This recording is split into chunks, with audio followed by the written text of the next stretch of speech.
Hello drummers, and welcome to Tim Connolly Drums. Today I just wanted to share a quick video of Dom Famularo at one of his drum clinics. And one of the brilliant things about Dom was his ability to not only play amazing drumming, obviously amazing drum player, but he was an amazing storyteller and an amazing speaker. Now, the story that he tells in this video I'm going to show you, he actually told me this story himself in person. And he was one of those guys where you just couldn't wait to hear what he had to say. That's the brilliance of Dom, is that people would get excited. I would get excited to talk to him because I knew he was going to say things that I really wanted to hear. Not in the sense of you're awesome or anything like that. I wanted to hear his stories about his lessons, about his teachers, about his time with Buddy Rich and Joe Morello and all these other fantastic drummers, because he knew everybody and he had a story about everybody. The Buddy Rich stories and the Joe Morello stories and the Jim Chaplin stories, and Shelly Manne too, and of course Al Miller, one of all his early teachers.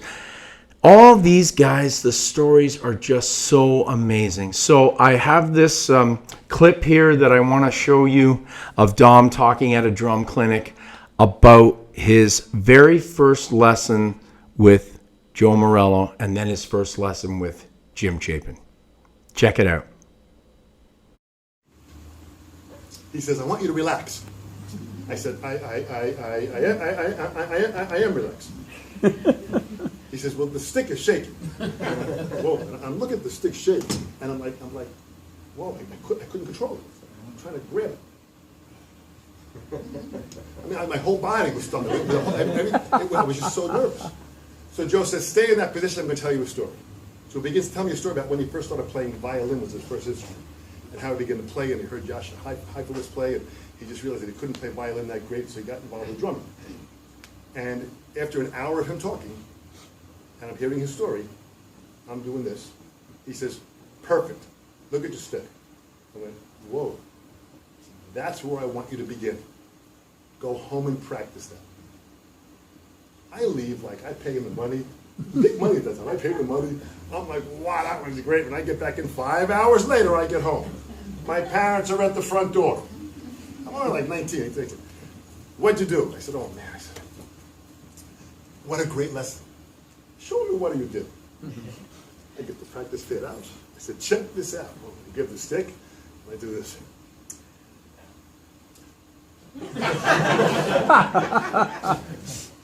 My mother says, "Hit the drum." I said, no, that's the next lesson. We can get there yet. So at this point, they look at me like, "What are you doing?" Amazing. So that concept of this freestroke, once I had that level of relaxation, the concept that most drummers were doing, they would squeeze real hard, they would throw the stick down and pull it up. And as Steve brilliantly said before, if I try to pull it up, I will pull it up with more energy and slower than the stick wants to come back on its own. So if I just allow the stick in this George Lawrence Stone free stroke technique to throw it down and let it bounce back up, I begin in the position, I end in the same position, and I let the stick rebound back into my hand. That's called the free stroke. And I put that in my drum book, Teach Your Move, because I wanted to capture the teaching of that technique. Then comes along the molar stroke. I put the molar stroke also in my book to explain these two techniques. I go to Jim Chaplin. He comes in, Jim says to me, "Hold your hand above the pad," and he says, "We're going to create a whipping motion." He says, as if you have an imaginary string on your stick, do this. And he demonstrates it like this. Like he's pulling a string. He does it. We're not hitting the drum. We're just moving. I went, wow, it looks just so relaxed. He said, "Try that." So I'm doing this. I'm looking like so spastic. I don't know how to. I can't. So the whole lesson, finally, end of the lesson, I do this. He says, "Perfect. Go home and practice that."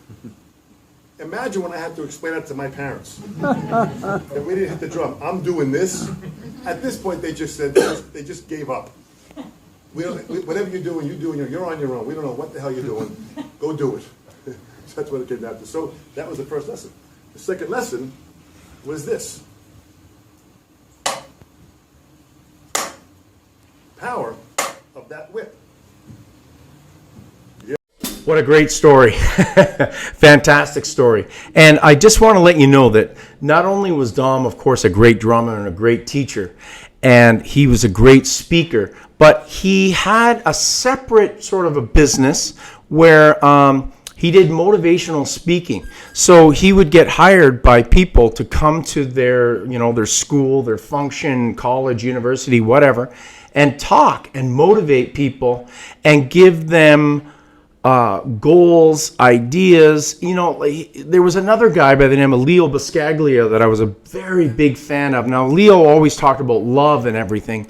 Dom talks about that too, but Dom would talk about real life things and how to deal with situations and how to make yourself a better person, how to be happier, and how to uplift yourself so that you don't really need somebody necessarily to lift you up, even though Dom was really good at lifting everybody up, but he would actually show you how to lift yourself up. That's what he did for me. Dom taught me how to deal with things. When you have an emotional trauma happen to you, here's how you can deal with it. And when you have financial trauma, all these sort of things. So, like I said, not only was he a great storyteller, funny, vibrant, just an amazing person to be around, but he was also a really motivational and caring person that would want to talk to people and legitimately try and help them. And we need more of these kind of people. Sadly, Dom is gone. Rest in peace, my dear friend Dom. But the earth needs more people like Dom Famularo. Just amazing. Okay, I want to thank everybody for watching. I want to thank my new subscribers, and I want to thank my commenters. I've been getting a lot of comments lately, and I really appreciate the kind words, the fantastic comments.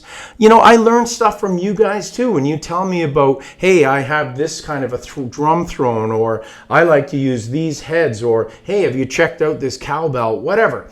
Whatever the thing is, I do appreciate your comments, and of course, the new subscribers, thank you very much. If you're new to my channel, I do all kinds of different things, lessons and gear reviews and drum reaction videos and videos just like this that you're watching now. So, thanks very much, everybody. And as always, keep drumming. See ya.